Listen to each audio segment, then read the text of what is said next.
Let us return to the silence within ourselves, not as escape, but as obedience to love. Be still and know that I am God. The command is not a suggestion. It is the doorway. The soul has not forgotten God. The soul has forgotten to listen because the screens keep shouting, because the alerts keep tugging at the sleeve, because the feed is a restless river carrying us past our own heart. Martha, Martha, said the Master, thou art careful and troubled about many things, but one thing is needful. That one thing is the inward ear turned Godward, the holy boundary that says to the clamor, peace, be still. We are living in an age of algorithmic noise where every moment is baited with a prompt. Click, answer, defend, display. But the Spirit does not prompt as these prompts do. It does not intrude, it waits. I stand at the door and knock. The presence never breaks the door. The presence is love, and love knocks. If the hinges squeal, it is because we have not opened them for a long while. The sacred act before us is simple, difficult, and saving. Remove the prompts, set the holy boundary, and enter the silence. Today, right here, let this be the intention. Log out of noise. Log into God. Do not believe that more content will feed a hungry heart. Be careful that you do not take the words, even sacred words, as if they were God. The power is not in the many syllables, not in the perfected phrasing, not in our performance. The power is in presence. True prayer is not the production of phrases. True prayer is the surrender of self-noise to the word that already is. Speak, Lord, thy servant heareth. That is the ancient formula. That is the present necessity. Consent, not content. Consent of the inner ear to the voice that is a still, small voice. When you and I retire from the stage of self-announcement, the stage is lit all the same. Only now the light is recognized for what it is: omnipresence, omniscience, omnipotence, one light, one life, one love. Do you see how simple the mathematics of spirit is? If in arithmetic we insist that 2 times 2 is 5, we spoil every subsequent line of calculation. If in living we insist that more stimulation will yield more peace, we spoil every subsequent hour. We do not change the nature of water by adding formulas to H2O. We find water by honoring its nature. In the same way, the nature of God is not revealed by multiplying messages, but by honoring the silence in which God is known. Enter into thy closet, and when thou hast shut thy door, shut the door upon the feed, upon the ceaseless suggestion that your value is measured by visibility, your wisdom by speed, your belonging by agreement with the latest scroll. Shut the door, not against the world, but for the world, because the world does not need more of our anxiety. It needs the I that I am quiet, tender, radiant. I is the name of God. Not the personal pronoun of a self-managing ego, but the I that is closer than breathing, nearer than hands and feet. I in the midst of me is mighty. When we set a holy boundary, we are not withholding love from others. We are withdrawing the worship given to noise and returning it to the I that is love. We are saying, with our very device in our hand and our finger on the switch, thou shalt have no other gods before me. This is not harsh. It is healing. It is not rejection. It is reunion. It is not superiority. It is sanity. Make an act of commitment now, not sentiment. Act. Choose the hours, choose the places, choose the signals by which you will remember to retire into silence many times in each day, as often as the breath returns without effort. The act of commitment conforms our inner agreement. Love rules here, not alerts. In all my years, I have not yet known God to shout above our clamor, but I have known again and again that the moment the clamor is dismissed, just for a moment, the river clears, the silt falls, the bottom appears as a still sea. This is not imagination. It is demonstration when we do not get in the way with I, me, or mine. Be still. not to be seen of men, but inwardly, always sitting at his feet, choosing the one thing needful. Be still, not as if God were absent and must be summoned by a louder prayer, but because God is present and must be recognized by a quieter heart. Be still, not to escape responsibility, but to anchor responsibility in reality. For the command to love our neighbor cannot be fulfilled by agitation, but only by the presence, that is, love, appearing as us. The kingdom of God is within you. If within, then let us turn within. If within, then let us trust the within more than the flashing without. Log out of noise. Log into God. Not later, now. Touch the screen if you must, but let the touch be to close, not to open, to rest, not to race. Let this boundary be our first prayer this hour. Father, I retire from my words. I consent to thy word. I lay down the armor of constant reply. I lift the shield of silent recognition. Omniscience knows. Omnipotence governs. Omnipresence is the very space in which I live and move and have my being. And then keep the finger on the lips of thought. Watch and pray. Watch the impulse to check, to prove, to defend. Pray, not with sentences, but with stillness. In that very stillness, the I that I am announces itself without sound and without delay. When that I is recognized, our boundary ceases to feel like deprivation. It tastes like manna, hidden, sufficient, sweet. Then the outer life begins to change, not by our management, but by our transparency to the miracle-working Spirit. This is the beginning. We will remove the prompts, set the holy boundary, and enter silence. We will not pretend that silence is easy. We will practice because love asks and because love enables. For now, hear the simplest gospel. Be still and know. Be still and live. Be still and let God be God. Now we come to the heart of the matter. Prayer that is not a performance, but a posture. Not a torrent of syllables, but an obedient hush. The only form of prayer acceptable to God would be an absolute silence, not because words are evil, but because God is not a receiver of our information.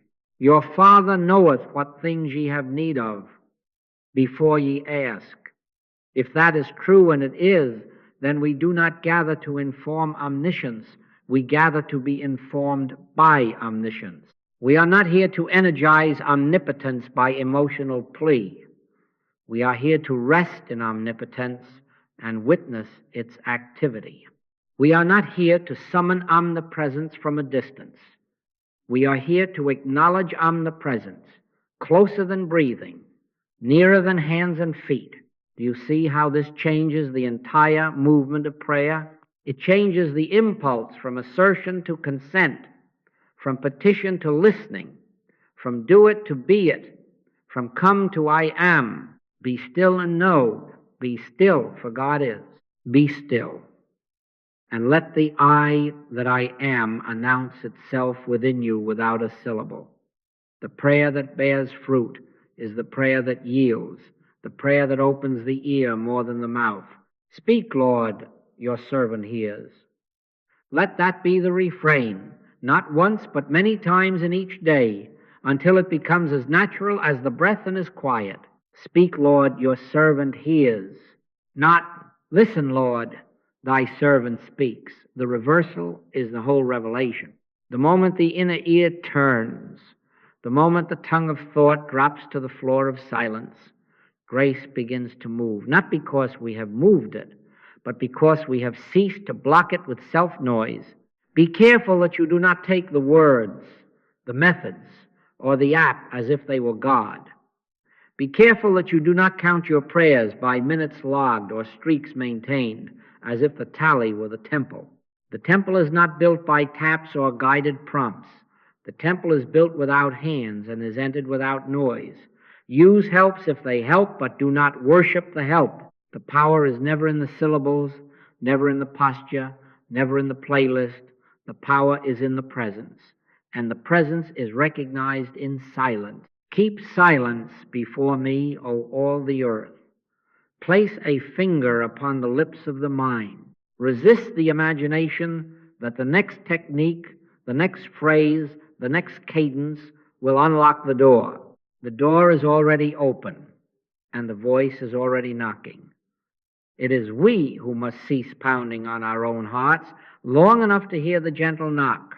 Behold, I stand at the door and knock. Why is silence sufficient? Because God is omniscience, omnipotence, omnipresence. If God is omniscience, who is to inform the mind that is all mind? If God is omnipotence, what force shall we add to power that is all power? If God is omnipresence, where shall we go, or from what distance shall we call? When we say, "Speak, Lord, your servant hears," we are aligning ourselves with these facts.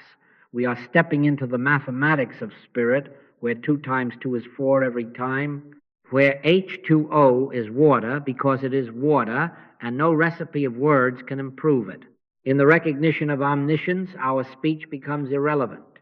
In the recognition of omnipotence, our urgency becomes unnecessary. In the recognition of omnipresence, our loneliness becomes untrue. Therefore, silence is not a deprivation. It is the sanctuary where truth is allowed to be true. Do not believe that you must arouse God to compassion by vivid detail or multiply phrases to persuade an unwilling ear. The Master said, "Take no thought for your life." Take no thought is not indifference. It is wholly indifference to self-management. It is the refusal to argue with the algorithm of the age or to beg the universe for correction. It is a demand for silence in the presence of God. In that silence, the Spirit itself maketh intercession for us with groanings which cannot be uttered. Do you hear it? Not the groaning of our worry, but the deep, wordless action of the indwelling I translating our life into the language of grace. There have been those who said that if they could just find the right petition, the right verse to quote, they would get their demonstration. But I say to you, in all my years of sitting with the sick, the frightened, the ashamed, I have never heard God comment upon their errors or commend their eloquence. I have known again and again one simple word whispered within, always the same word, always enough. Fear not, I am. And when I am fills the temple, what prayer remains to be spoken? We become beholders. We do not perform a miracle. We behold the miracle-working Spirit perform itself as wholeness, as release, as wisdom. Man in his silence becomes the transparency through which God appears. The listening heart is our altar, not to be seen of men, not to be seen even of ourselves, but to be yielded. Settle down inside and take the posture of Samuel. Speak, Lord, your servant hears. Notice what rises to speak in you, the old habit that would race ahead with needs and plans and outrages. Let each be noticed and then laid down as one lays down a weapon at the threshold of a sanctuary. The weapons are not needed here because there is no enemy here. There is only I. The habit will resist. Agitation will whisper that nothing is happening. Be still. The silt will fall. The bottom will appear. The sea will be calm, not because the wind outside has ceased, but because the one in the boat has been recognized and has spoken, "Peace, be still." Do not expect the silence to flatter you. It does not congratulate. It consecrates. It does not explain evil. It reveals the irrelevance of evil in the presence of one power. It does not give you a method by which to manipulate results. It gives you a presence by which to live. By and by you will find that the very act of turning within and saying, "Speak, Lord, your servant hears," becomes a door to sufficiency. Ideas appear without straining. Courage appears without defiance. Love appears without calculation. Loaves and fishes are multiplied not in your fists, but in your beholding. In quietness and in confidence shall be your strength. Not in argument, not in visibility, not in proof to men, but in quietness and confidence. Let us be exacting with ourselves in this. Every time we enter prayer, let it begin with a demand for silence, not a suggestion, a demand not upon God, but upon our own thought. Hush, be still, and know. If a word must be used, use one. I is the name of God. I in the midst of me is mighty. I goes before me to make the crooked places straight. I prepares a table before me in the presence of every seeming enemy. And then let even that holy word sink back into its source until nothing remains but awareness, aware of itself. Rest there, consent there. Let the inner eye be single. Let the listening ear listen. From now on, do not measure your prayer by how much you have said, but by how much you have heard. Do not measure your devotion by the length of your practice window, but by the depth of your consenting heart. If you must have a measure, let it be this. Refrain, live many times in each day, wherever you are, for a breath or for a minute. Speak, Lord, your servant hears. In the market, in the meeting, in the night watches, in the doorway of a difficult conversation. Speak, Lord, your servant hears. And as you hear, you will find that the noise without loses its authority, the need to manage loses its breath, and the indwelling presence, closer than breathing, nearer than hands and feet, takes its rightful place as the life you live. Be still and know.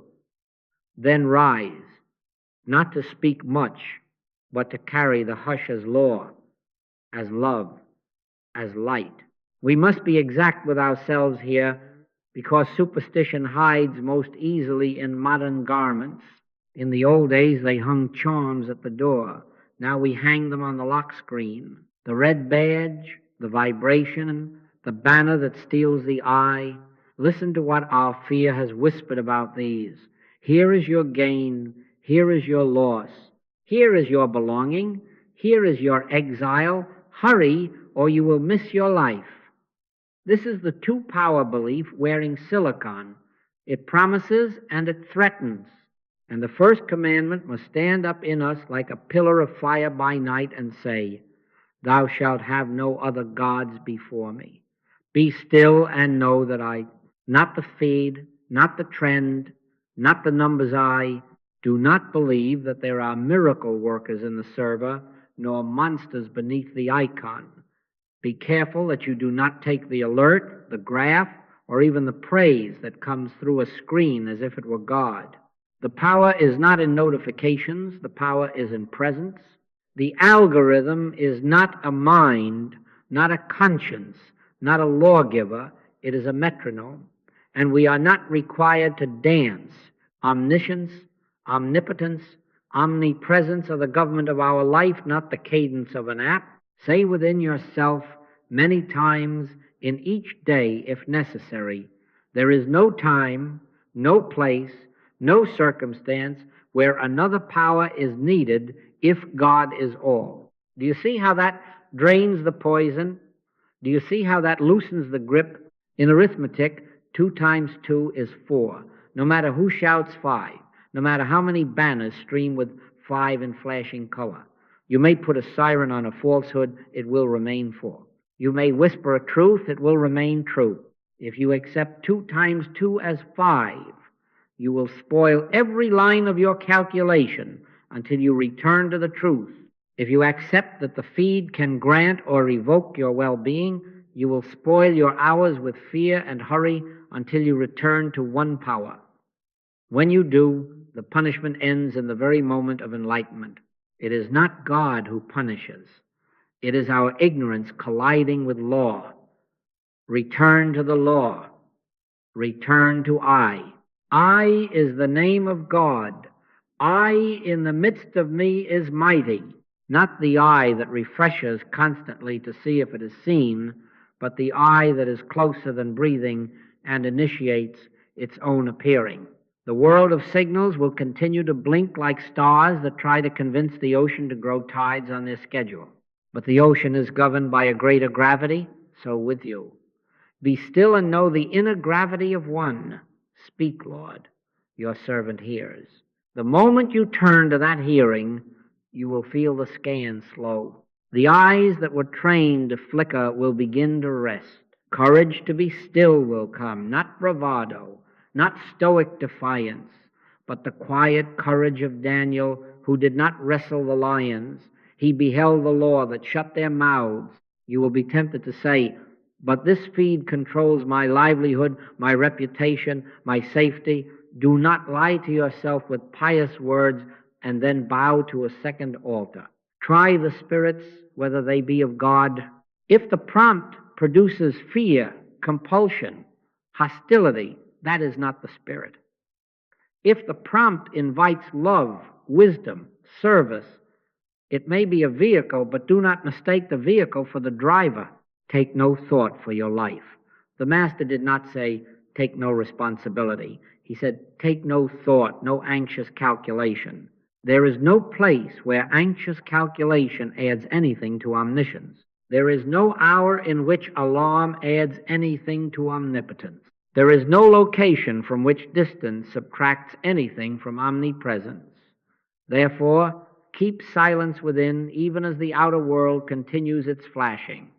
The one is here. Some will protest. If I do not answer at once, I will lose. What will you lose? A place in the court of rising noise? Better to lose that than to lose yourself in the illusion of two powers. What shall it profit a man if he gain the whole world and lose his soul? The soul is not lost with a single scroll. It is misplaced by many tiny acts of forgetfulness, and then recovered by many tiny acts of remembrance. Many times in each day this remembrance, I governs, I supplies, I protects, I reveals. I is the storehouse, I is the hidden manna, I is the door. In all my years, I have never yet known God to consult a notification before sending help. Let the analogy settle. You cannot change H2O by adding adjectives to water. You cannot alter gravity by tapping your foot harder. In the same way, spiritual law is not altered by the cadence of an algorithm. Loudness does not equal authority. Urgency does not equal reality. Power equals power, and there is one power. In the recognition of that one power, the frenzy loses coercion. The red dot becomes a dot. The banner becomes paper. The vibration becomes the distant hum of a city while you stand on a mountain where the air is clean and the only sound is, fear not, I am. Now take the stance and make it operational. The next time the impulse rises, check, prove, defend, place a finger on the lips of the mind and say within, there is no second power here. Omnipotence is. I in the midst of me is, be still and know. If action is demanded of you by love, you will know it by its peace. It will not come as compulsion, it will come as clarity. If waiting is demanded of you by love, you will know it by its rest. It will not be apathy, it will be attention without strain. In both, you are free, not because the world has become quiet, but because you have recognized the one in the midst of the many. This recognition is not a one-day achievement. It is an act of commitment renewed again and again until the habit is purged of its belief in two powers. And what is the fruit? The nervous scan slows. The neck softens. The breath returns like a friend who never left. The heart listens and hears. The algorithm continues to murmur, but as background. Presence speaks and as foreground. Surely goodness and mercy shall follow me, not likes and mentions, not threats and rumors, goodness and mercy, because the shepherd is one and the flock is his. Be still and know. Refuse the second altar, yield to the one.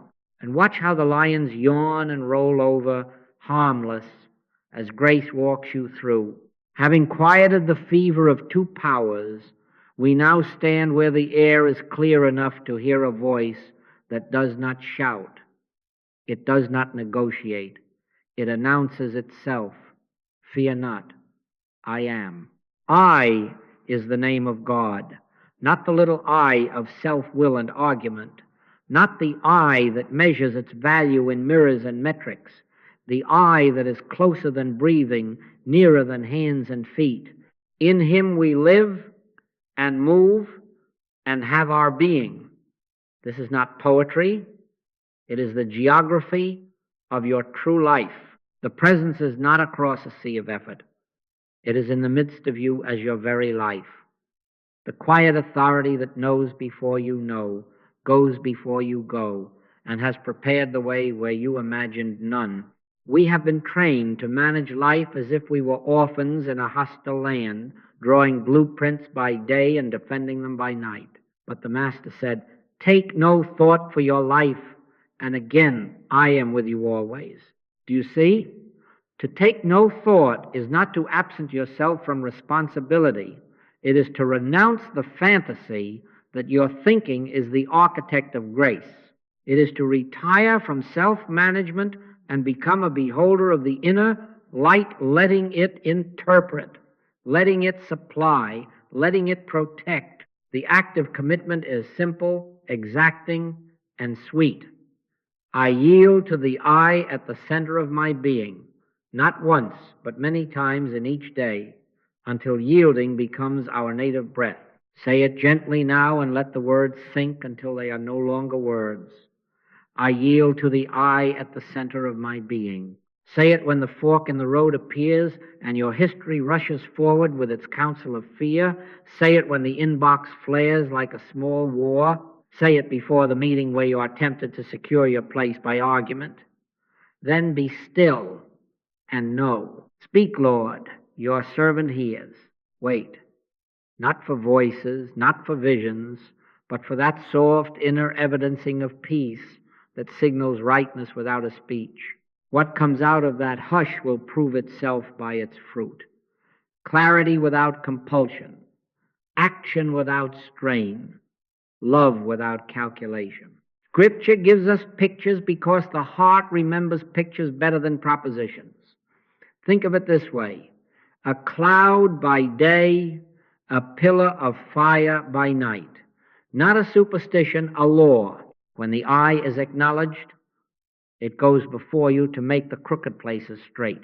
I will go before thee, says the Holy One, to make the crooked places straight. I will break in pieces the gates of brass. You do not wrestle your way through the gate. The presence opens a door you had not seen or shows you that the gate was never locked. You do not secure the day by frantic mapping. You are escorted as surely as the children in the wilderness, with shade in the blister of noon and light in the confusions of night. Do you see the companionship?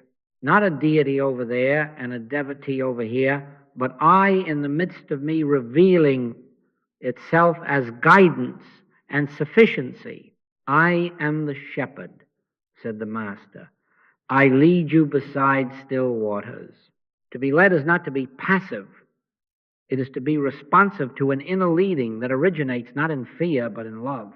Not by might nor by power but by my Spirit. Might pushes, Spirit moves. Power demands, Spirit reveals. The difference will be felt in your body. The jaw loosens, the breath returns, the eyes soften. In that softened gaze, ideas arrive as if they had been traveling toward you all along, and the provision you feared to lose appears as a table prepared in the presence of thine enemies, not as spoil seized, but as bread given. Your Father knoweth what things ye have need of before ye ask. Therefore stop asking as if he did not know. Start consenting as if he does. We must be careful here, because the human mind hears yielding and imagines abdication. This is not abdication, it is consecration. This is not the laziness of those who will not plant. It is the obedience of those who will not try to ripen the fruit by shouting at the tree. The harvest belongs to the law that governs life. Our part is to be still enough to behold and faithful enough to act as we are inwardly led. When the instruction comes, it will carry its own courage. It will come like a set of hands that fits your work perfectly, not like a script you must perform to prove your faith. My sheep hear my voice, and I know them, and they follow me. Only be exacting with yourself in this. You do not move to banish fear. You move because love has moved you. In all my years, I have never known the inner eye to chatter. It does not bargain with us or flatter us. It is the still small voice that says I, and in that one syllable resolves 1,000 inquiries. I have hidden manna. I have the storehouse which I am. I am thy shield and thy exceeding great reward. When you allow those inner assurances to rise in the silence, you discover a strange and wonderful economy. Less personal management, more order. Fewer words, greater authority. Less haste, more speed. And you discover a law of safety that does not depend on control. Daniel did not tame the lions. He entrusted himself to a law within that rendered clause irrelevant. So with you, you will not pacify the outer scene by policing every variable. You will behold the eye in the midst of you, and in that beholding, the menace is deprived of breath. Do not believe there are miracle workers, not even within yourself as a person. No man can perform a miracle except the miracle of silence. Man in his silence becomes the transparency for the miracle-working Spirit. This is the true dignity. Not to boast of one's plan or one's power, but to stand aside inwardly and say, Father, glorify thyself. Then watch how a conversation softens, how a closed office door opens, how the seemingly necessary conflict dissolves into a better idea. Watch how, without calculation, you find yourself supplying another's need in the exact hour of their lack, and discover that as you gave, you were given too. This is the arithmetic of spirit. 2 times 2 is 4. And love begets love. Because God is love, omniscience, omnipotence, omnipresence, appearing as sufficiency to itself. Carry the companionship consciously. As you step into the street, as you sit at the desk, as you cradle a child or face a task, let the inner whisper remain. I yield to the I at the center of my being. Speak, Lord, your servant hears. Be still and know. You will begin to notice that you are walking in a guidance that arrives just when needed, not early enough to store as anxiety, not late enough to panic, but like manna, daily bread that cannot be hoarded because it is life itself. Give us this day our daily bread, not as a plea to scarcity, but as a recognition. Today, as always, the I that I am is bread for this hour, light for this step, cloud by day, fire by night. And when the old habit rises to reclaim the throne, when you feel the itch to manage, to argue your case with God or men, place a finger upon the lips of your thought and repeat your holy vow. I yield to the I at the center of my being. I in the midst of me is mighty. I goes before me to make the crooked places straight. Then wait in reverent quiet until the hush returns. From that hush, live. From that hush, love. From that hush, do the next simple thing that love reveals. Without display, without hurry, without fear. For I will never leave thee nor forsake thee. And in that promise fulfilled, identity is no longer a story we tell, but a presence we are beholding, transparent, obedient, free. Now we come to the act that proves our consent, obedience as love. Thou shalt love the Lord thy God with all thy heart, and with all thy soul, and with all thy mind. Love is not sentiment. Love is obedience to spiritual law. To love the Lord thy God is to acknowledge God as omniscience, omnipotence, omnipresence, and to shape our living to that acknowledgement. Therefore, we draw a holy boundary, not as a productivity trick, not as ascetic bravado, but as an act of love that says, within our very environment, within our very hands, love rules here, not alerts. Enter into thy closet, and when thou hast shut thy door, pray to thy Father which is in secret. The shutting of the door is not a metaphor only. Let it be a door in your very practice with your very device. Let the shut door be a sign to your own mind that you have returned to the throne of one. Be exact, and let the exactness be sweet. When you retire to silence, retire truly. Put the device into airplane mode, not to signal virtue to others, but to signal obedience to your own heart.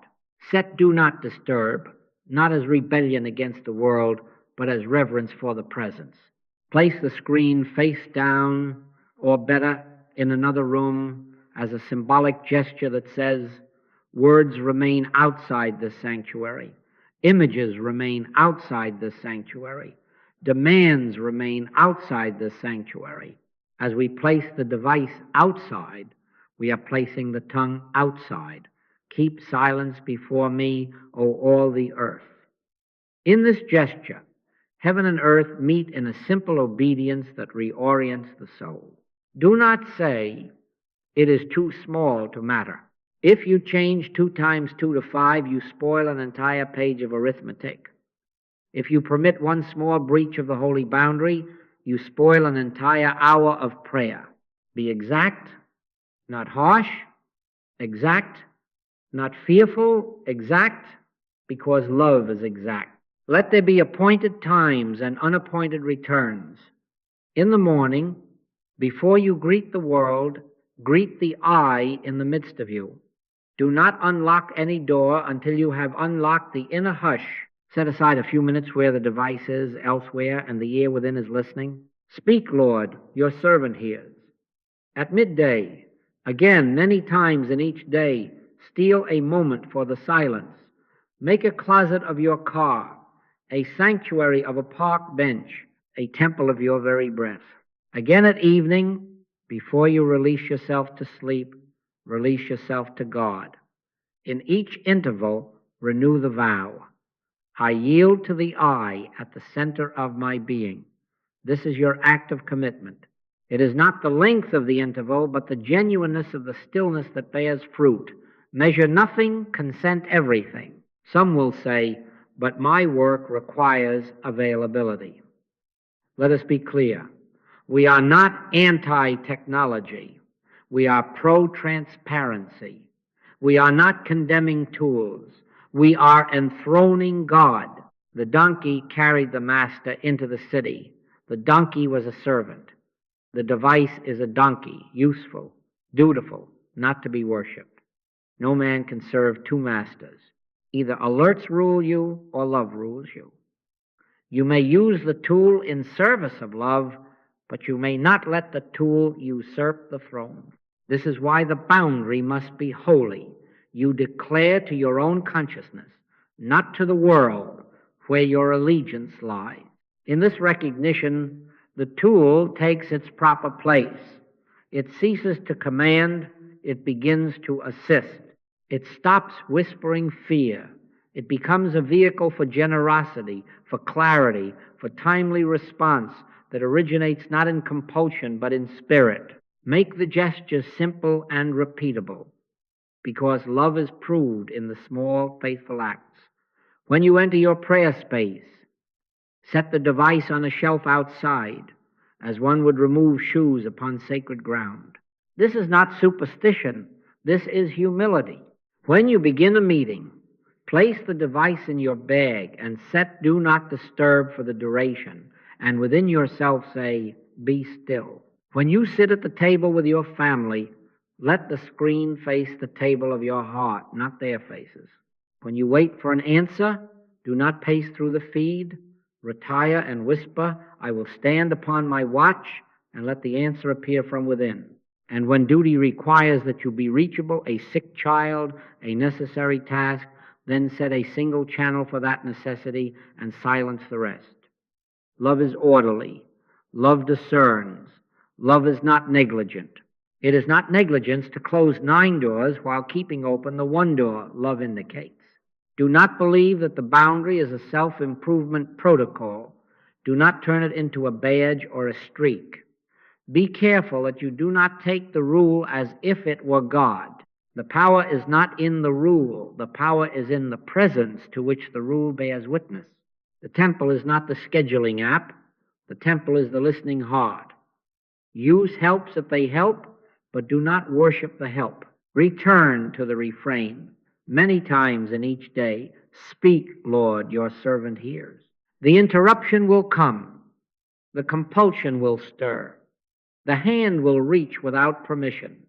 Place a finger upon the lips of the mind and return again. Be still and know.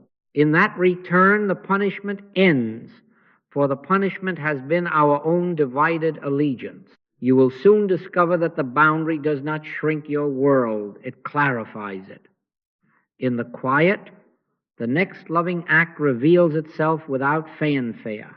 A name will rise to be called, and when you call, it will be timely. A task will stand forth from the blur, and when you do it, it will be clean. You will find yourself present at the table, present at the desk, present on the street, and those around you will feel it. They will not say, "What a remarkable planner," but "What a restful presence." This is love expressed. This is obedience fulfilled.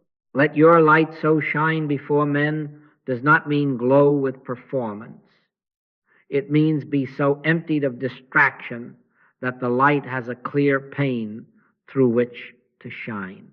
And when the boundary is tested, and it will be, do not scold yourself. Return. The habit must be purged of its belief in 2 powers, and this purging is not accomplished with a single brave morning. Eternal vigilance is the price of spiritual living. Watch and pray. If you falter, do not make a story of failure. Make a small act of commitment in the next breath. Face the device down. Breathe, whisper, I. I in the midst of me is mighty. Then wait 3 breaths in obedience, and let the hush reestablish the government upon its shoulder. The throne has not moved, we moved. Return, and there is mercy, immediate and entire. Here again the scripture that guards this work. When thou prayest, enter into thy closet, and when thou hast shut thy door, be still, and know that I am God. No man can serve 2 masters. These are not ancient admonitions. They are present operation. As for me and my house, we will serve the Lord. Let that be written upon the doorpost of your room and upon the lock screen of your heart. Then set your boundary now, this day. Choose the times you will retire. Decide where the device will rest when you pray. Decide what alerts will be silenced as a proof that love reigns here. And having decided, do it gently, daily, many times in each day, until the very air around you remembers. Not anti-technology, not pro-asceticism, pro-transparency. We step aside, we hush, we behold, and we discover that when love rules here, the outer life organizes itself around the inner peace. Surely goodness and mercy shall follow me. Not pings and prods, but goodness and mercy, because I is the shepherd, and I in the midst of me leads me beside still waters. Be still and live within the boundary as within a green pasture. Then go forth, carrying the quiet as law and love, and let the tools serve the purpose, never the other way round. Now, let us do the simple, exact thing. Make a little room wherever you are. If it is possible, set the device a few feet away as one removes shoes upon holy ground. If not, turn it face down and let the act itself be your altar. Love rules here, not alerts. Sit as you can without strain. Place the feet on the floor if you are seated. Feel the weight of your body received. If you are standing, let the knees soften 1 degree. If lying down, allow the spine to be held by the surface. Now, soften the gaze. You may close the eyelids or let them be half lowered as one looking upon a still lake at evening. And let the shoulders descend as if unhooked from the ears. The jaw is easy, the tongue rests broad. Do not try to make this perfect. Consent to be here. Let the breath arrive of itself. Do not haul it, do not count it, simply meet it where it meets you. On the next exhale, lengthen by a hair's breadth only, like pouring water a little more slowly from a full cup. Again, an inhale that arrives without summons. Again, an exhale that lengthens as a sheet of silk drawn smooth. With each exhale, feel the weight in the shoulders gently settle. With each inhale, do not lift the shoulders. Let the breath spread low and wide, as if the belly were a quiet bellows. There is nothing to fix. There is only to yield. Be still. Now, silently, repeat slowly, without hurry. Be still and know. Again, be still and know. Let the words be a boat that carries you only far enough to see the shore of silence, and when you see it, step out. Be still and know, and allow the knowing to be wordless. Be still and know that I am God. Hear it as if spoken within you, not at you. Hear the pause after still. Hear the pause after know. Then let that I am God swell up as presence, not proposition. Repeat once more, then let the words fade into the field from which they rose. Be careful that you do not take the words as if they were God. They are only the finger pointing. The power is not in the syllables. The power is in the silence that says I. Now notice what you have been noticing. The habit is to aim attention outward to the pixels and their weather. Gently, kindly, draw it back from the window into the room, from the room into the heart into the very center where no fingers can point. Imagine that the storm of banners and badges is a squall on the surface of the sea. You are not the foam. You are not the wind. Beneath it all is a deep, untroubled water.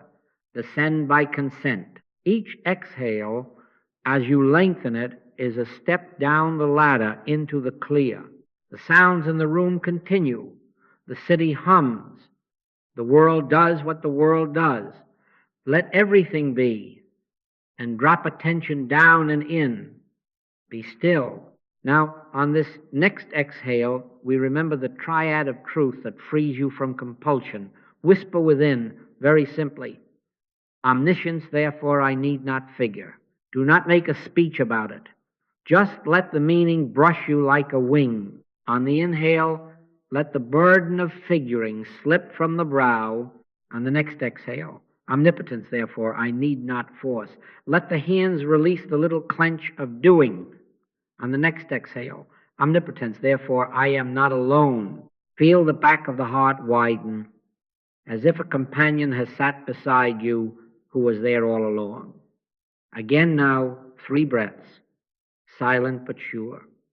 Omniscience, I need not figure. Omnipotence, I need not force.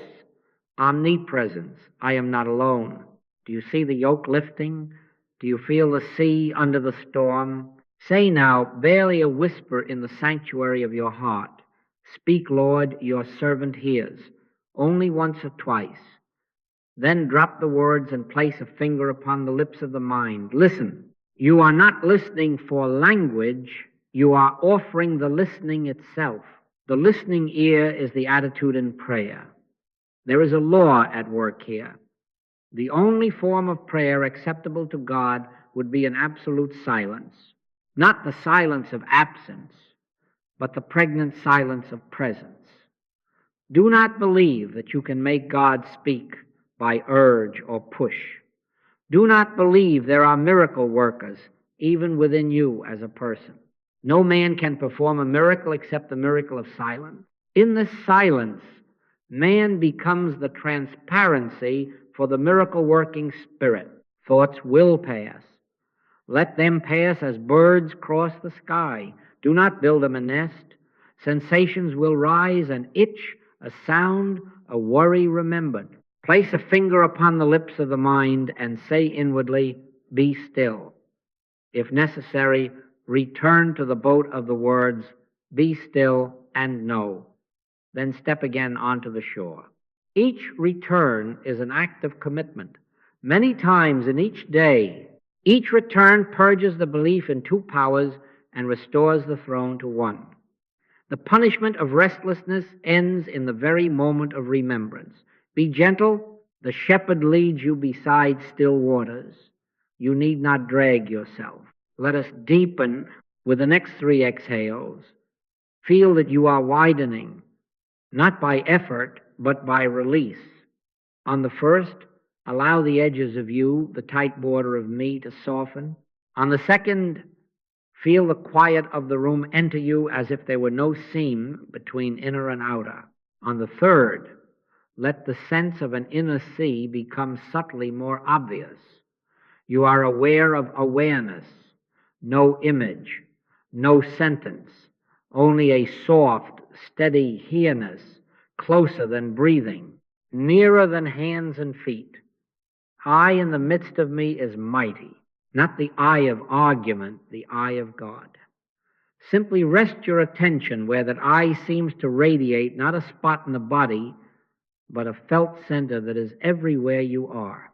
If a question tries to rise, what should I do next? How will I fix that? Fold it into the triad and let it dissolve. Omniscience, I need not figure. Omnipotence, I need not force. Omnipresence, I am not alone. Return then to the listening. You may find that the breath has become very quiet, as if not wanting to disturb a sleeping child. Do not wake the child with analysis. The sea is already still. You are beholding it. This beholding is prayer. Man in his silence becomes the transparency through which grace appears.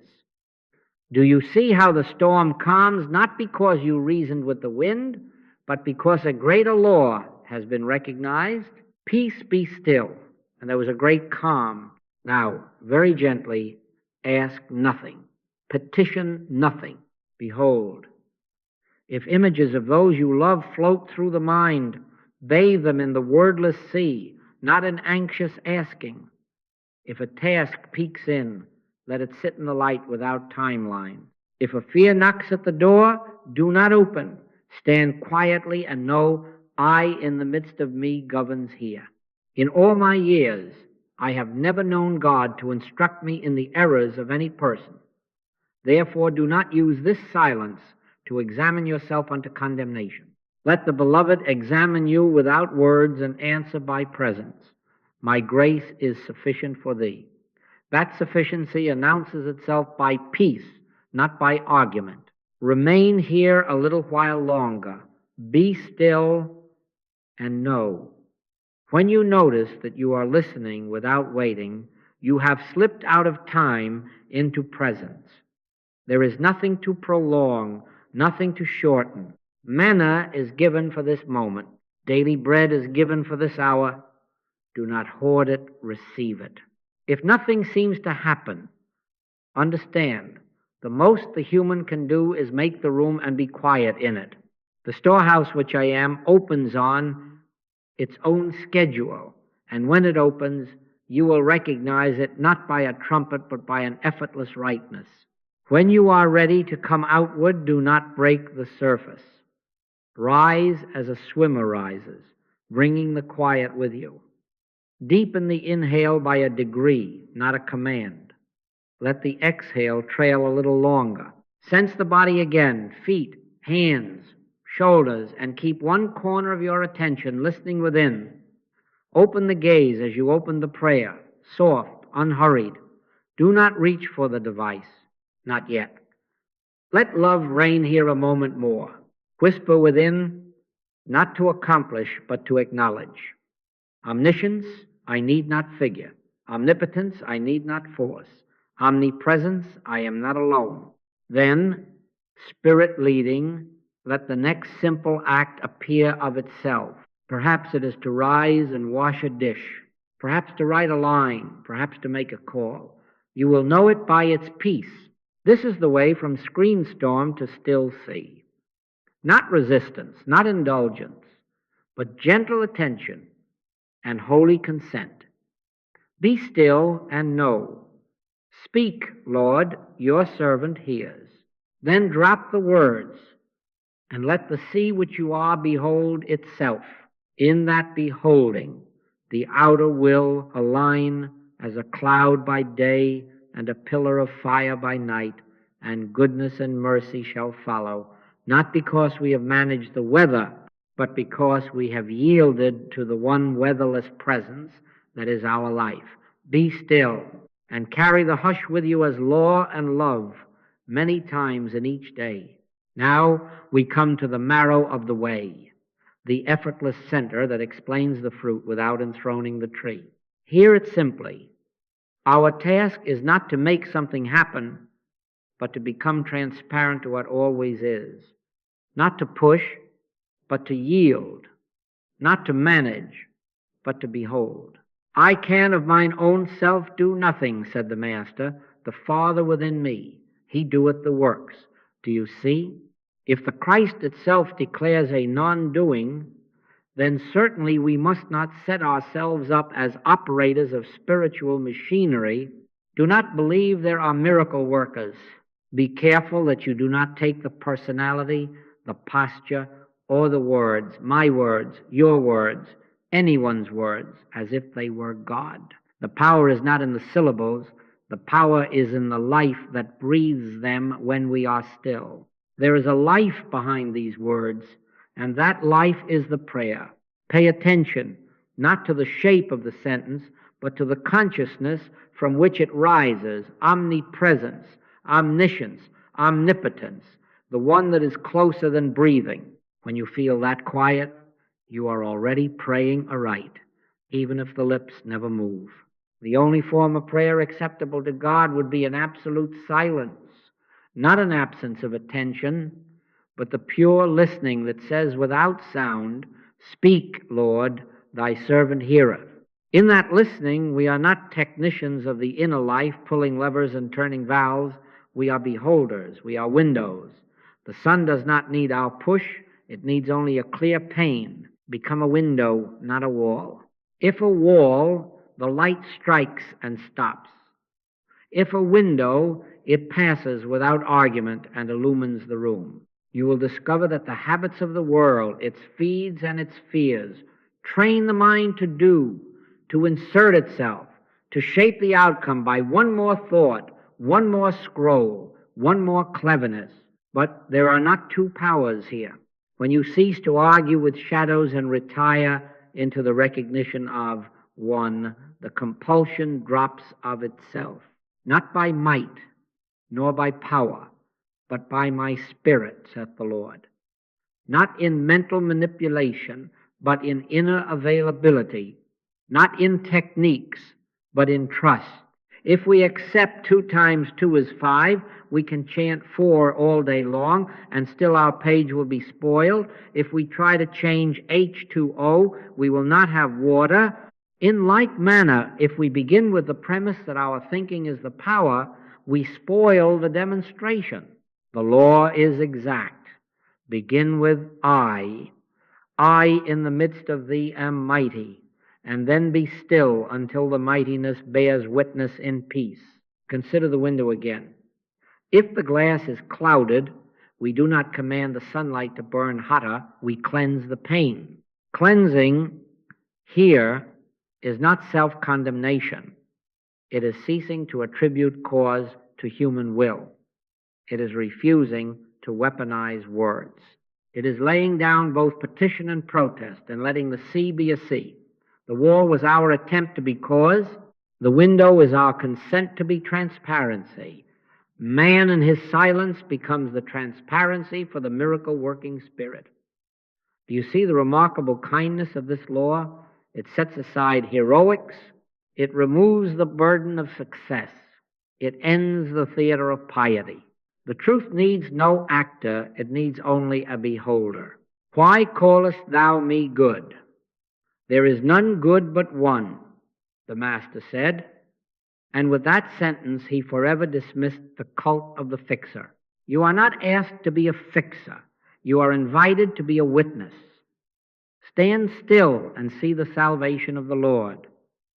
Beholding is not passivity, it is right activity. It is the activity of trust that sets spiritual law free to appear as the outer good. Then what appears? Fruit, not fireworks. A thought becomes clear at the proper hour without your straining for it. A neighbor's name rises and you call, and when you call, the timing is perfect and healing is already in the tone. You enter a room and bring the weather of peace, and decisions ripen in that climate as if they had been waiting for the sun. This is grace, appearing as concrete service, washing a dish with unhurried love, answering an email with exactness and kindness, giving without fanfare, where the need is quiet but real. The light uses the window. The miracle is not you, the miracle is God unveiled. Be careful, do not change this into a technique.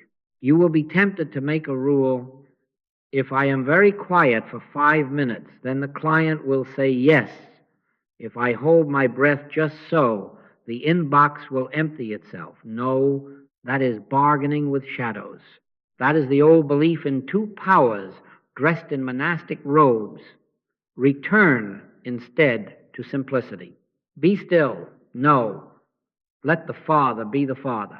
Let the Word be made flesh in its own way, its own order, its own hour. My grace is sufficient for thee. Sufficient for what? For this moment, for this duty, for this love that is required now. The sufficiency will announce itself by peace before it appears as action. Do not reach for the fruit before the sap has risen. And if you ask, how shall I know I am being a window and not a wall? The answer is gentle. By the absence of strain and the presence of love. The wall is tight. The window is clear. The wall argues. The window allows. The wall seeks credit. The window disappears in the shining. Make no claims for yourself.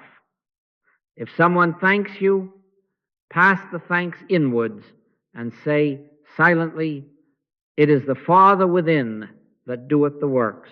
If no one thanks you, feel no deficit. The reward is the peace that moved you. The branch does not boast of grapes. It abides in the vine, and the vine bears. I am the vine, ye are the branches. Abide, do not manufacture. There will be moments when the old grasp rises. The hand goes to the device, the mind to the lever. Place a finger upon the lips of the mind and return to the life behind the words. Whisper once and perhaps only within the heart. Omniscience, I need not figure. Omnipotence, I need not force. Omnipresence, I am not alone. Then relinquish the whisper and dwell in the hush. Pay attention to the consciousness from which those whispers came. Let it have you. The outward result will take care of itself, because the one is cause and effect in one indivisible presence. Then, when the next task appears, it will be simple, loving, unhurried, and exact, and grace will perform what grace reveals. In that order, we are safe. In that order, we are useful. In that order, we are transparent, and the world meeting us meets the light.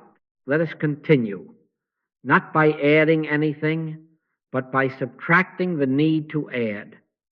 Sit as you are. Allow the body to be received by the chair, the floor, the air. Let one small sigh slip out, unplanned, as if a bird released from the hand. Place the device, if you have not already, beyond the reach of the reflex. If it must remain near, turn it face down and let the turning be your altar. Love rules here, not alerts. Now be still. Do nothing to deserve this quiet. It is given. In quietness and in confidence shall be your strength. We begin with watching. The old habit will stir. It always does. A tiny wave moves in the fingers, the reach. A shape rises in the mind, the headline, the badge, the little red circle of imagined authority. Notice it. Name it gently without argument, as you would greet a child who has knocked. Curiosity, you are seen. Reassurance seeking, you are seen. Fear of missing, you are seen. Duty, disguised as panic, you are seen. The naming is not to fix, it is to bring into the light, not to scold, to behold. And as you name, place a finger upon the lips of the mind and whisper within, be still. Then do nothing. Let the wave pass without surfing it.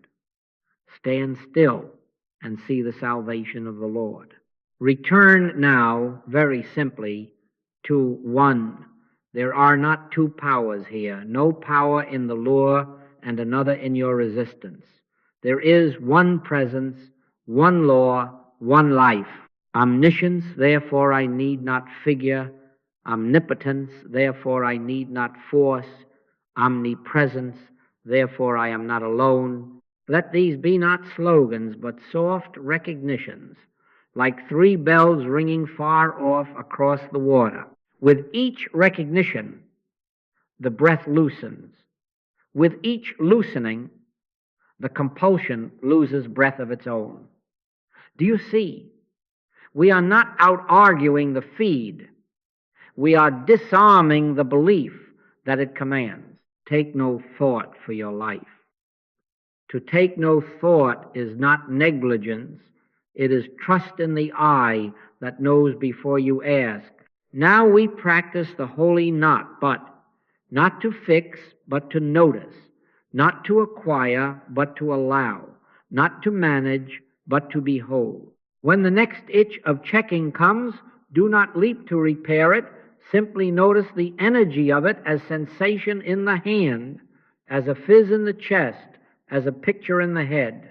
Let it be there and attend not as a policeman, but as a witness. The witness is free because the witness is not trying to improve, only to see. Then say inwardly, without sound, I in the midst of me is mighty, and let the wave fall back into the sea that bore it. We will take a first micro-silence together, 10 to 20 seconds in which nothing is asked, nothing is offered but listening. You may mark the span by 3 soft breaths. On the inhale, receive. On the exhale, release. Do not add words unless the mind clatters. If it clatters, place the finger upon its lips with be still. Then drop even that. Listen. Speak, Lord. Your servant hears. Now, do you notice how the mind wants to ask for something to prove the silence worked? Let us practice again the but, not to bargain, but to trust, not to set conditions, but to consent. If a desire tries to form, give me clarity for that decision, fix this ache, grant me peace, fold it back into recognition, my peace I give unto you, it is given. We are not here to acquire it, we are here to stop obscuring it. Man in his silence becomes the transparency for the miracle-working Spirit. In that transparency, the given peace is seen because the wall has thinned to a window. Another micro-silence. Let it be wider by a hair, no more. 10 to 20 seconds, 3 to 4 breaths, no petition, no planning, only awareness, aware of itself, like a clear pane, aware of light. If a thought enters, as thoughts do, let it come and go, and attend to the space through which it passes. Be still. Let us be honest with the body. Sometimes the impulse to reach is not in the head. It is in the hands, the shoulders, the mouth that wants to speak into the world to secure itself. Bring attention to the hands now. Feel their weight. their rest, their warmth. These hands are not levers to pull the universe. Let them uncurl by a degree. If a twitch toward the pocket rises, name it. The habit is here. It is allowed to soften. Return again to one. Omniscience, I need not figure. Omnipotence, I need not force. Omnipresence, I am not alone. The shepherd goes before me to make the crooked places straight. I need not hunt the path in the dust with my nose to the ground. Again, not to suppress, but to surrender. Not to argue, but to adore. Not to hold on, but to be held. You may feel a tenderness now, as if something within is relieved to be relieved of its assignment. Honor that. Do not jump up to congratulate yourself. Do not make a report of it even to your own mind. Stay as the beholder. Why callest thou me good? There is none good but one. The moment praise tries to land on the person, pass it inward and let it dissolve into gratitude without story. We continue with the practice of many small returns rather than one large performance. 10 seconds of listening when a window opens, 15 seconds while the kettle heats, 20 seconds as you wait for a page to load. These are your closets in the marketplace, your sanctuaries in the day. Pray without ceasing does not mean mouth words forever. It means live in frequent, faithful intervals of yielded attention. Take one now, 10 seconds, be still. Do not believe that your silence must produce a vision, a sentence, a warmth, a sign. Be careful that you do not take phenomena as if they were God. The power is not in the fireworks. The power is in the presence that requires no proof because it is self-proving. If guidance is needed, it will come as the next rightness, unannounced, like a thought that arrives already finished and without pressure. If nothing seems to arrive, do not press. The storehouse which I am does not open to a pry bar. It opens to trust. Let us attend to the breath once more, not as a device, but as a raft that floats us into the deeper water. On the next inhale, think nothing. On the next exhale, release everything. On the third breath, be the space in which the breath occurs, closer than breathing, nearer than hands and feet. The I is present. There is a quiet joy here, unmanufactured, as if the room itself were breathing you. Rest 10 seconds. Behold, without petition. Now, a practice for the very moment the phone buzzes or the mind thinks it did. Pause. Name what rises. Fear, duty, curiosity. Smile inwardly at the clever costume. Then say very softly, no two powers, only one, and either let it pass altogether. Or, if love requires attendance, if this be the call, you must answer. Answer from the quiet without haste. You will discover that even the yes can be given from stillness, and the act will be clean, brief, sufficient. Let your communication be yea, yea, nay, nay. That clarity is the fruit of beholding, not of managing.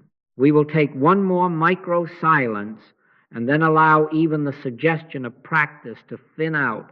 Let these next 20 seconds be free of me, mine, and my prayer. No sentence. No spiritual arithmetic.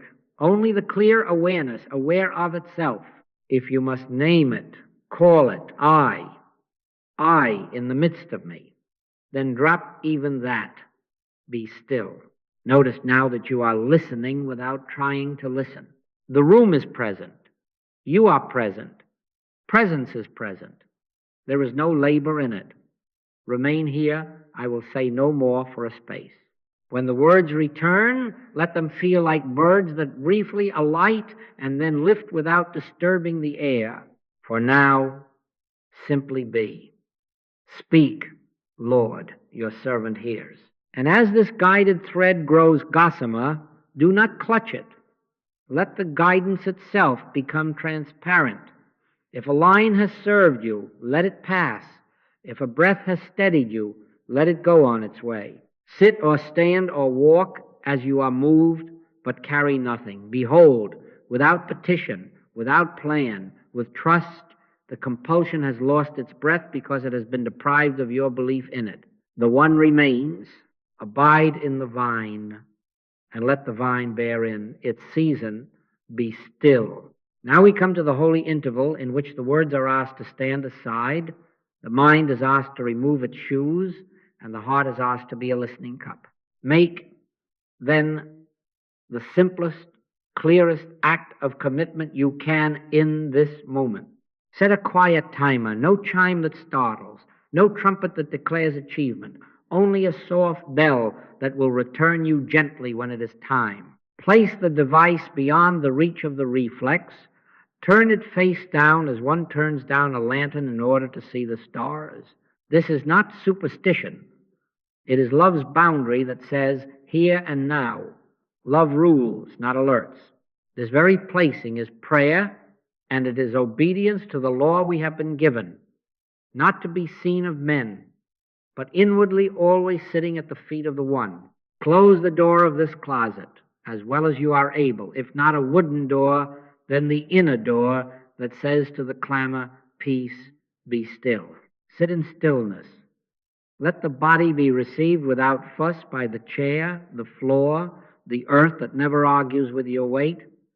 If a posture suggests itself that is easy and alert, take it. If none suggests itself, take the one you already have and bless it. We are not manufacturing holiness. We are consenting to it. Now, no mantra, no rosary of words. Unless the heart is crowded, unless the head is a market day and the stalls have spilled into the street, if so, whisper once only, either be still and know, or speak, Lord, thy servant heareth, or simply the holy name I. Whisper it once, as you would touch a child's brow to reassure and not to awaken, then let it go. The words are the finger pointing. Do not kiss the finger and forget the moon. The interval begins. Be still. No project now. No bargaining with God. No arranging. No reporting. No reviewing.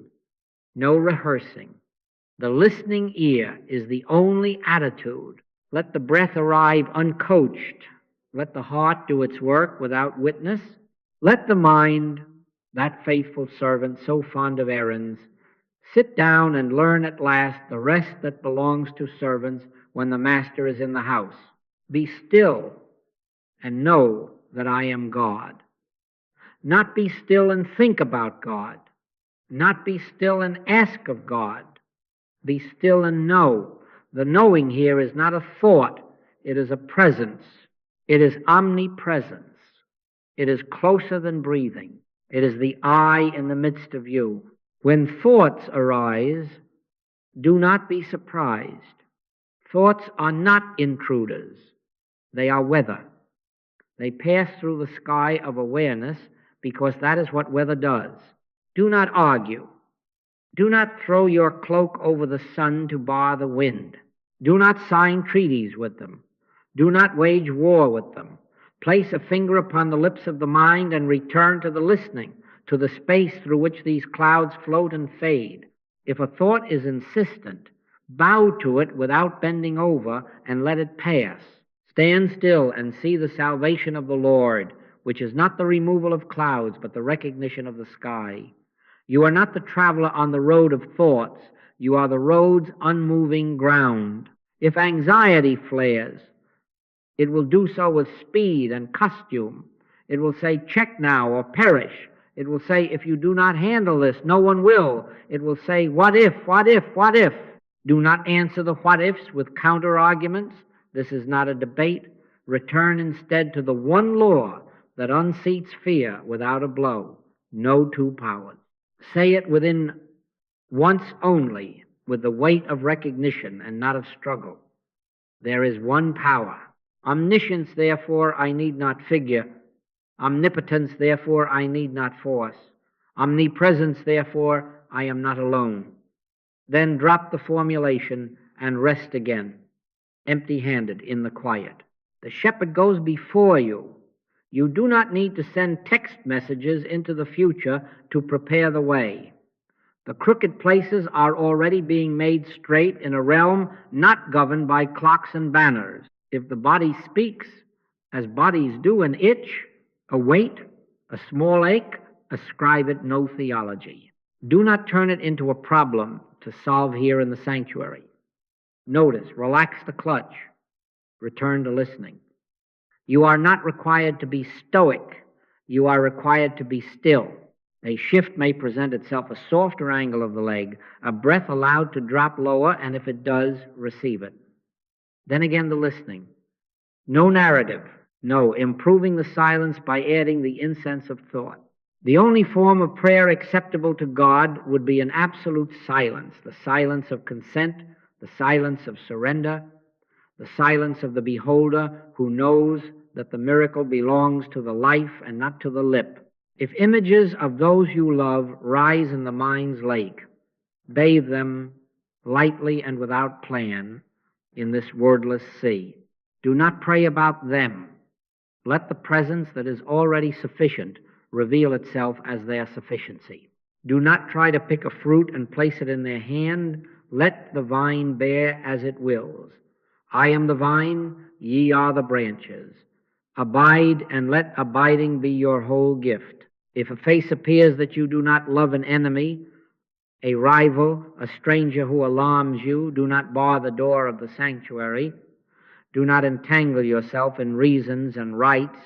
Let the same light that illumines your own heart shine upon that face without commentary. Love fulfills law by being itself, not by discussing itself. If you notice the urge to assess the silence, am I doing it right? Is anything happening? Know that this voice is the accountant of the old economy, seeking profit and loss where there is only inheritance. Set the ledger down. If reassurance must be given, give it gently and once. My grace is sufficient for thee. Then be quiet again and let the sufficiency announce itself by being, not by proving. Why callest thou me good? There is none good but one. Let that one be the sole actor in this space, while you learn the rare art of being a window. Man in his silence becomes the transparency for the miracle-working Spirit. There are no miracle workers. Be careful that you do not take your momentary ease or your momentary restlessness as if they were God. Pay attention to the consciousness behind the words. And when the words thin to nothing, pay attention to the consciousness that remains. If you feel time pressing, how long has it been? How much remains? Notice that the one who worries about time is the same one who checks the door for thieves. Assure this one without sarcasm, the door is barred not by your watchfulness but by presence. Daily bread is daily. Manna for this hour is for this hour. We do not hoard it with glances at a timer. We receive it and it receives us. And when the hour is done, it will be done, and you will be sent not as one who has accomplished a task, but as one who has been quietly fitted to love. For now, time is none of your affair. Abide. When memory tries to rehearse past errors, or imagination begins to prosecute possible futures, remember the law of consequence and its sweetness. What we have called punishment is ignorance, and it ends the moment enlightenment dawns. Do not return to the court to argue your case. Step out into the day as a free man whose chains fell because he ceased to believe in two powers. Here in this quiet, the belief is dropping. Do not pick it up again to examine it. Stay empty-handed. Behold, the listening ear is your whole offering. I stand at the door and knock. You are not to rattle the handle from your side. You are to let the door be a door.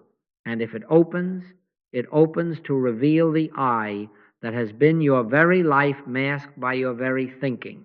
There may be a moment in which the breath is so fine that it scarcely leaves a trace. Do not awaken it with curiosity. There may be a moment in which the room seems to breathe you. Do not rise up to write poetry about it in your head. There may be a moment in which nothing at all seems to happen, and this will be the richest of all, for it will tempt you the least to make religion out of feeling. Here is sanctity, the sufficiency of silence itself.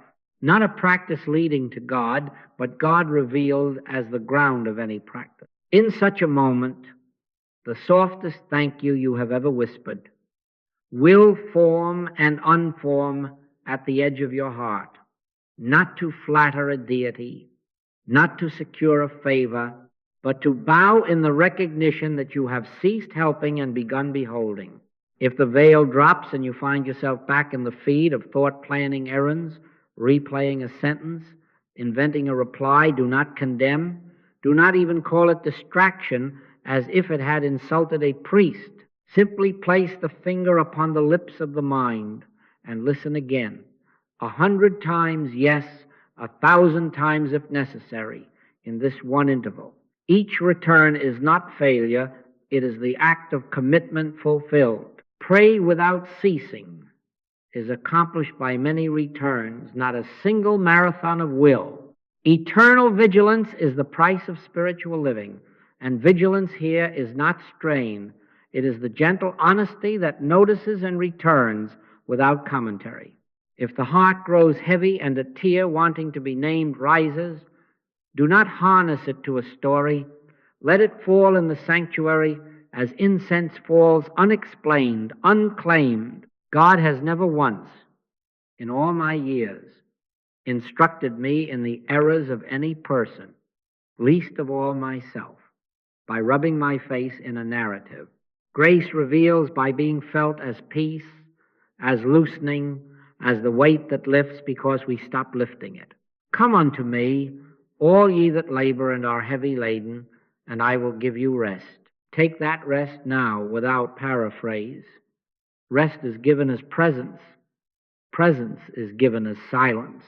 If out of the hush a single phrase descends, one that has no edge, no push, no pride, receive it as you might receive a feather falling into your palm. It may be a word of embracing, such as, fear not. It may be nothing but a warm emptiness that is its own sentence. Do not grip it. Do not analyze it. Let it dissolve back into the sea with the gratitude that belongs to waves for being waves. The truth does not need your scrapbook. It needs a clear pane through which to shine, a branch on which to bear, a heart that is yea, yea when the time is yes, and nay, nay when the time is no. That clarity, when it appears later, will be the fruit of this quiet, not the aim of it. When the bell comes, let it come through the silence, not as a spear that ends a siege. Do not rush. Let the bell ring inside you once or twice more without any hand touching it. Then, before an emotion, give the soft thank you that has been waiting to speak itself. Not a report, not a resume, not an appraisal, only thank you. Thank you not to a sky father separate from your breath, but to the I that is your very breath and that breathed you through this interval. Thank you not as the end of prayer, but as the flower of prayer that blooms in the very soil of silence. Do not reach at once for the device, even now. Honor the boundary you set as you would honor an altar after the sacrament. Extend the hush for 60, perhaps 90 seconds, a single minute of non-doing that seals the vase so that the fragrance may steep. Sit, stand, let the eyes open softly if they are closed. Let the hands remain still where they are. Let the body know that it will be moved by love and not by alarm. If a call must be made, you will make it. If a message must be answered, you will answer it. But not yet. Not from hurry. Allow omniscience to rise again in you as the quiet knowing. Allow omnipotence to abide as the effortless strength. Allow omnipresence to cradle you as you go. Then the first act, a step, a sip of water, A folded blanket will be the beginning of your service, not the end of your silence. This is the wordless sanctuary. Let it be sufficient. Let God be God. Let the listening be your whole prayer. Refuse belief in two powers in this very minute when the lure to reach insists it is a power. It is not. It is a sound outside the temple. You are inside. He shall keep thee in perfect peace, whose mind is stayed on thee. Stay a little longer yet, not to earn peace, but because peace has claimed you, and you are learning to be claimed. Then when you rise, you will carry what you did not make, the hush that steadies, the love that acts, the clarity that says, yea, yea, nay, nay, because the one who went before you in silence will go with you now into speech, into touch, into the small obediences of a life made transparent. Be still. Thank you. Beloved, the hush is not an end. It is a beginning. Silence fulfilled is love expressed, practical, inclusive, and steady. If the silence does not move our hands and feet and words in love, then it was not the holy silence of obedience, but only a rest stop of the mind. By their fruits ye shall know them. Not by our sighs, not by our sentences, but by the fruit that ripens from the life of God, recognized as omniscience, omnipotence, omnipresence. To love the Lord thy God is to acknowledge God as that allness, here and now, and then to let that acknowledgement govern our traffic with one another. Be still and know. And when the knowing takes form, it will look like bread, like shelter, like a phone call made in gentleness, like a message delayed until peace is in the fingers that type it. Do not believe that love is a sentiment we extend out of our private reservoir. There is no such reservoir. There is only the inner I in the midst of me is that God. And when we are quiet, that I beholds and bears. Our task is not to manufacture kindness, but to be the transparency through which kindness appears as whatever deed fits the hour. Not to be seen of men, not to win, not to correct the world into our preferences, but to yield. The act of commitment here is this: I will let the presence go before me to make the crooked places straight in my speech, my giving, my choosing of what to amplify and what to let pass back into silence. Then, when the hour requires a word, let your communication be yea, yea, nay, nay, spoken without edge, because it is spoken from one power and not from the fever of two. Now hear this, for it touches our most common theater. Digital mercy is love's first proof in our age. When the blood heats and the fingers hurry, be still. Do not answer in the fever. Wait 3 breaths, wait 10. If you must write, write into a window that cannot send, and read what the storm looks like when set in type, then let it be washed away. The wrath of man worketh not the righteousness of God. Refuse shaming. Do not join the stoning, even when you are certain you stand on the side of right. The master stooped and wrote in the dust, and then said, Neither do I condemn thee. If a wrong must be named, name it as one beholding a spiritual identity behind a human failure, never as one who takes pleasure in the crushing. Be careful that you do not take the click, the clap, the swarm as if they were God. Omnipotence does not need your pylon. Omniscience does not forget facts. Omnipresence is with both the one who stumbles and the one who speaks correction. Therefore speak, if you must, from the quiet that protects the dignity of all, including your own soul. Amplify the voiceless. That is love obeying spiritual law in public. There are those without reach, without fluency in the languages of our age, without the safety that allows a person to speak. Lend your reach. Translate, fund. Share the microphone and then step back out of the frame.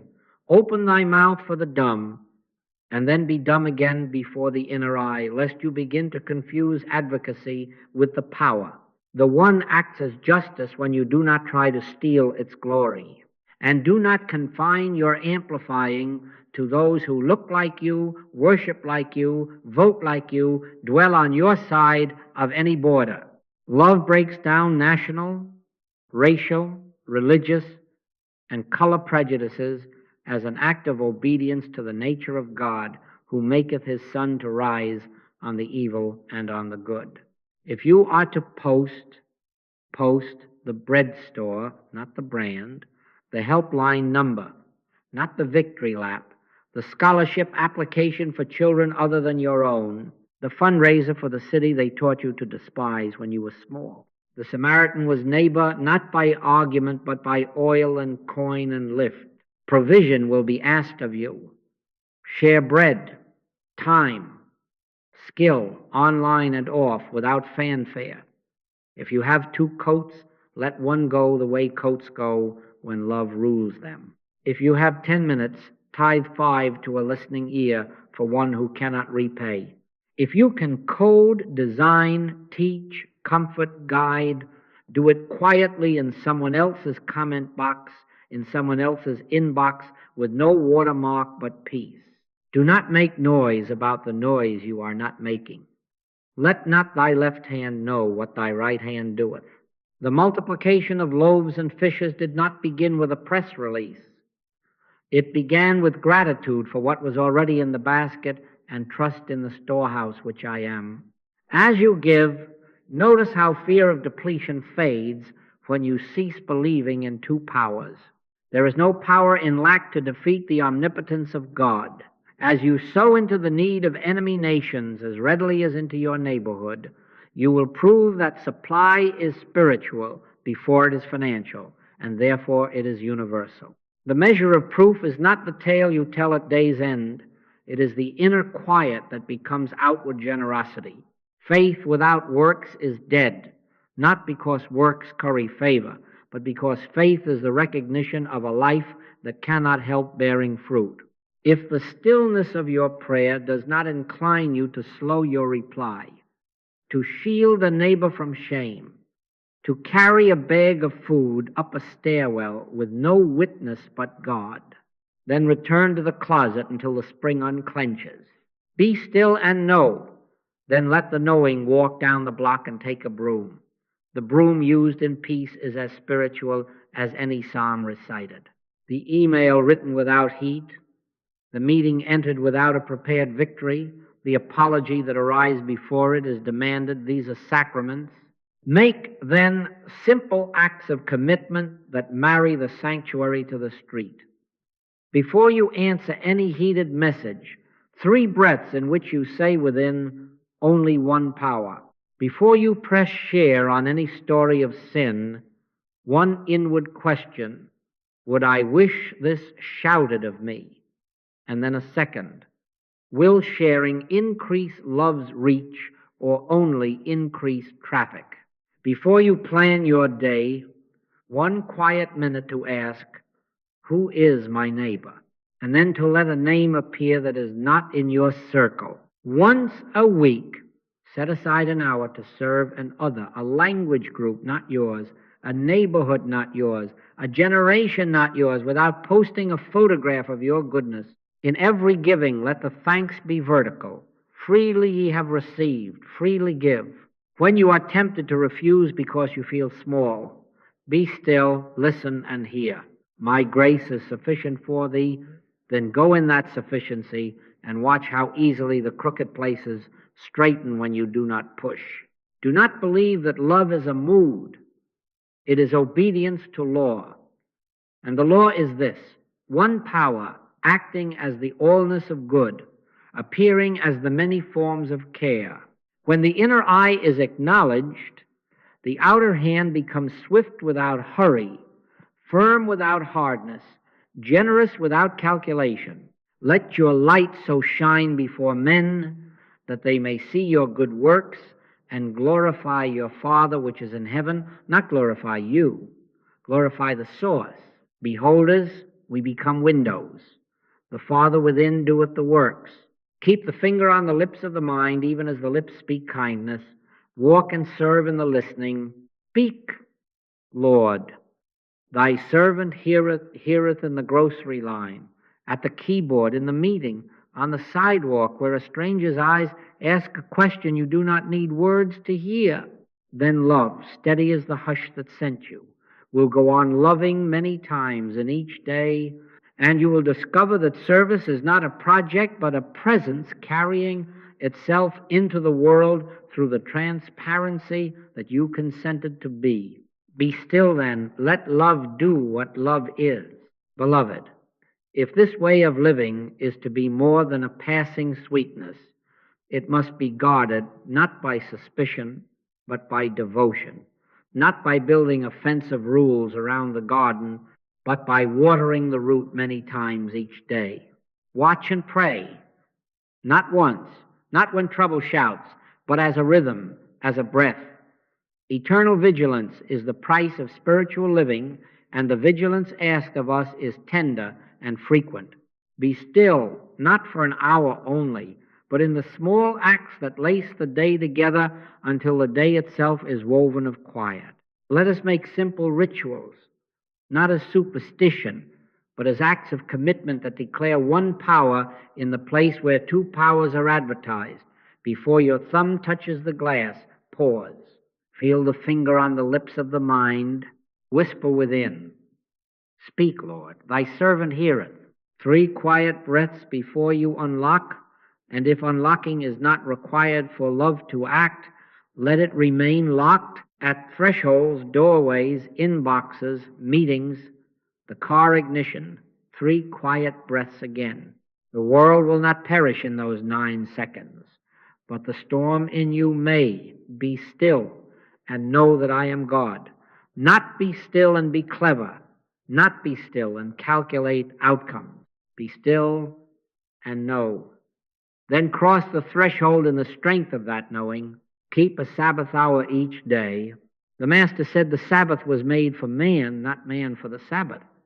Make, therefore, an hour made for you by love, not an hour in which you perform for love.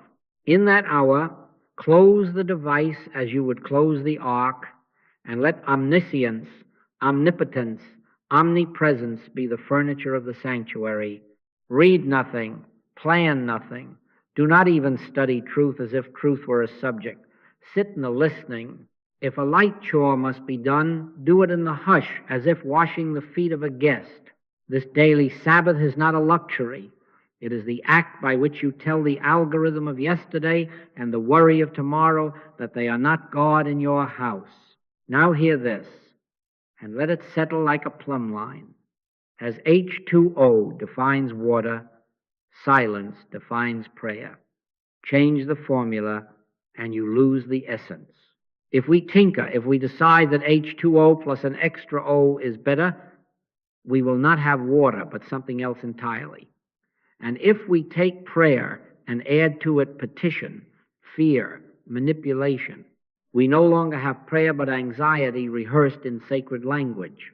It is as exact as 2 times 2.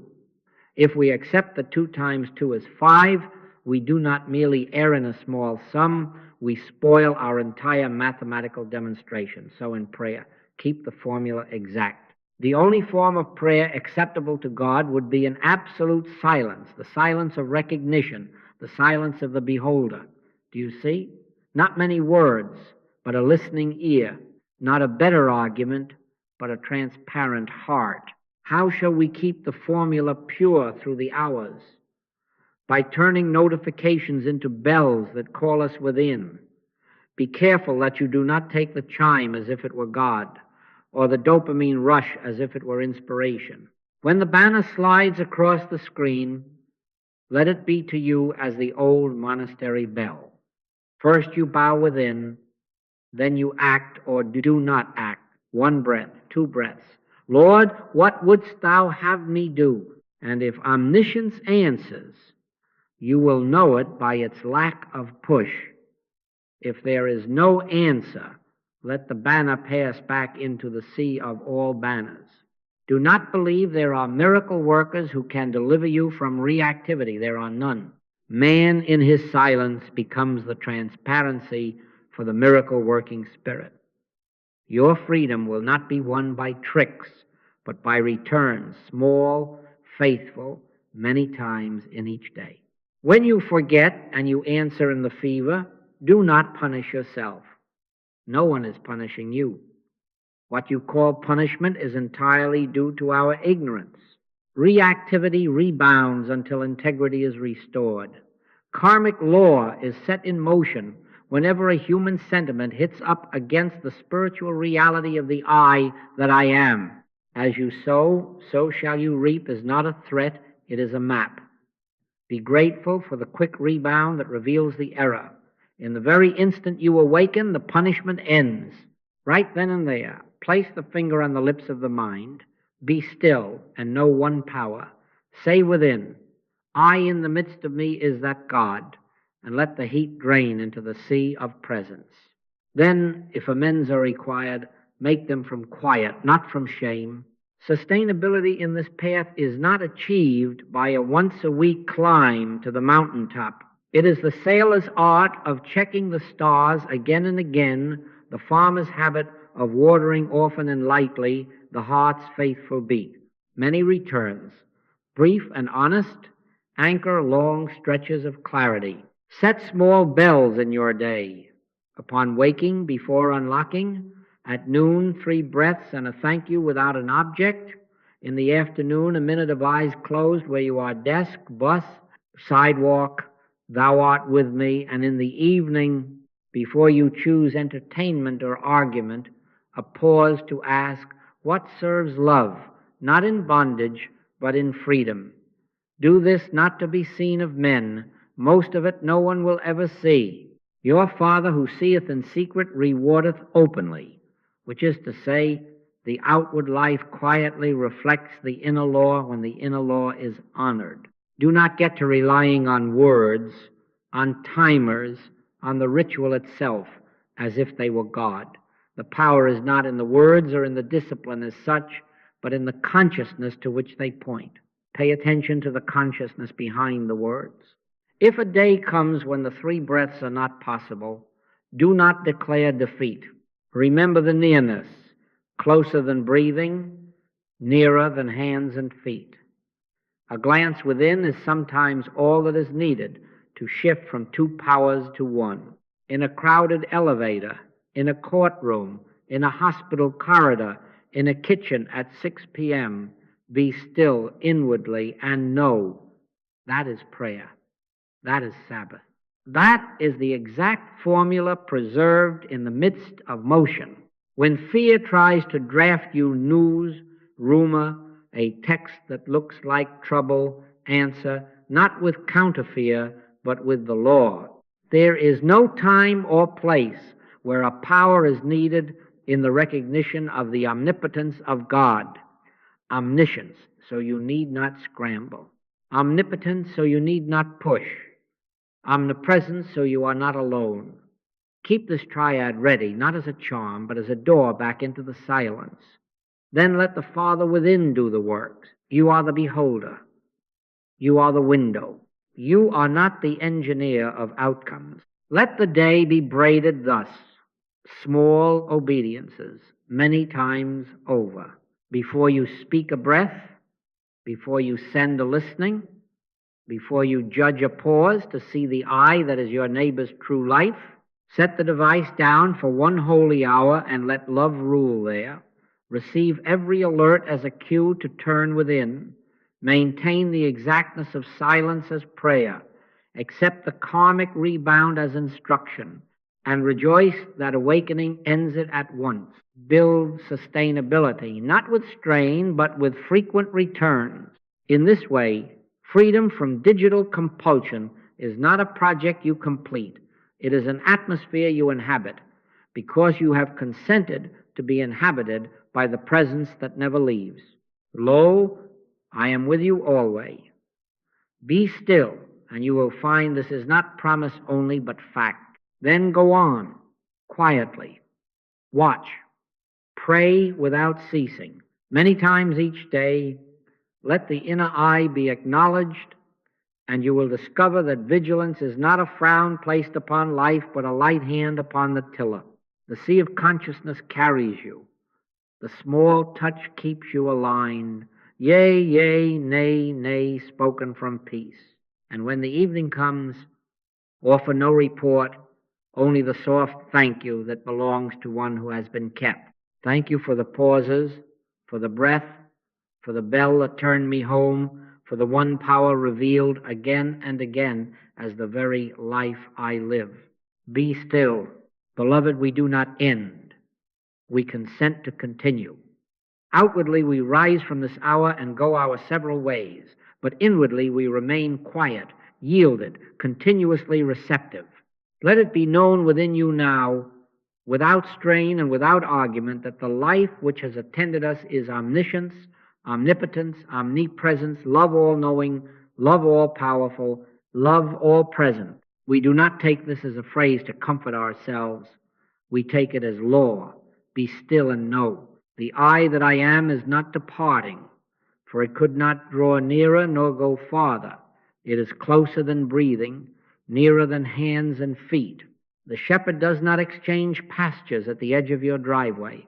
Lo, I am with you always, abides as fact. Let us make now the act of commitment that marries our listening to our living. I set a holy boundary and remain a beholder. Say it within simply, not as a boast, but as obedience.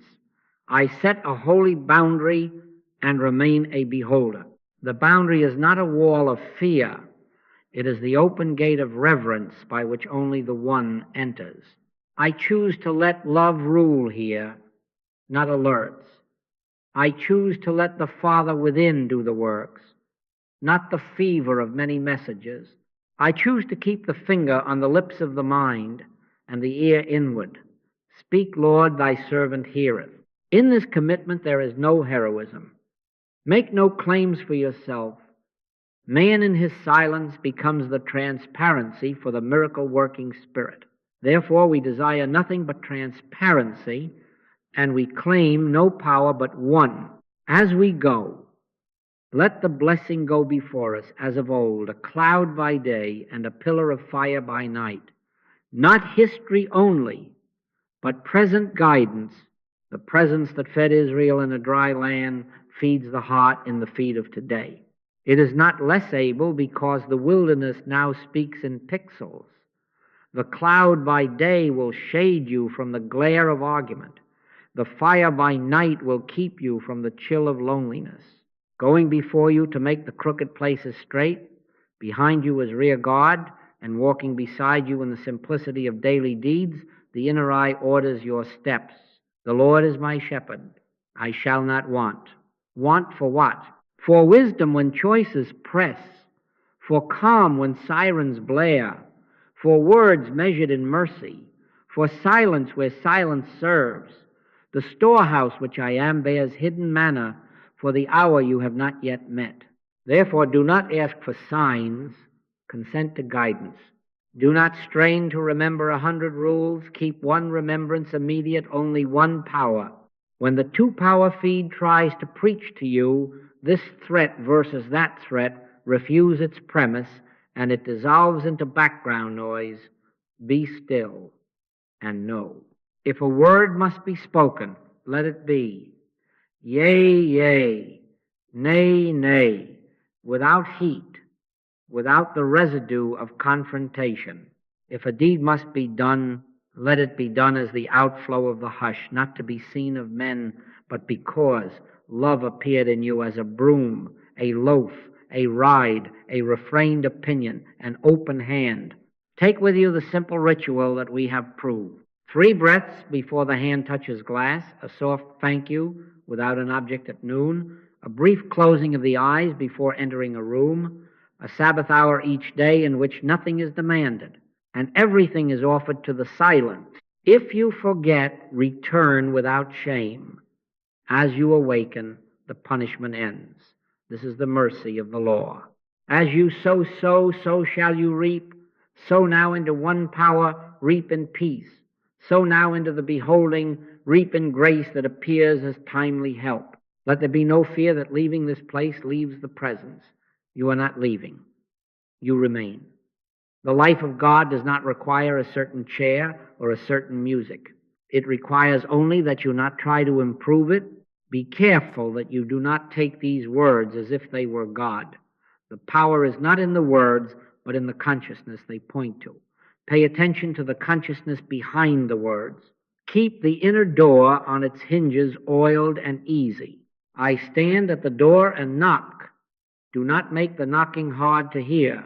It is a gentle sound, like the breath you will take as you rise, like the pause before you answer, like the quiet courage that refuses to shame another for your peace. In that gentleness is strength. In that meekness is mastery. In that seeming inactivity is the activity of grace. Now, beloved, receive the seal upon your consent, not an outward seal, not the flourish of ceremony, but the inward assurance that the I in the midst of you is that God. The hand is guided, the eye is single, the heart is undivided. If you enter confusion, the cloud will keep you. If you walk through the night, the fire will warm you and light your step. If a sea rises, it will part not by your shouting, but by your standing still and seeing the salvation of the Lord.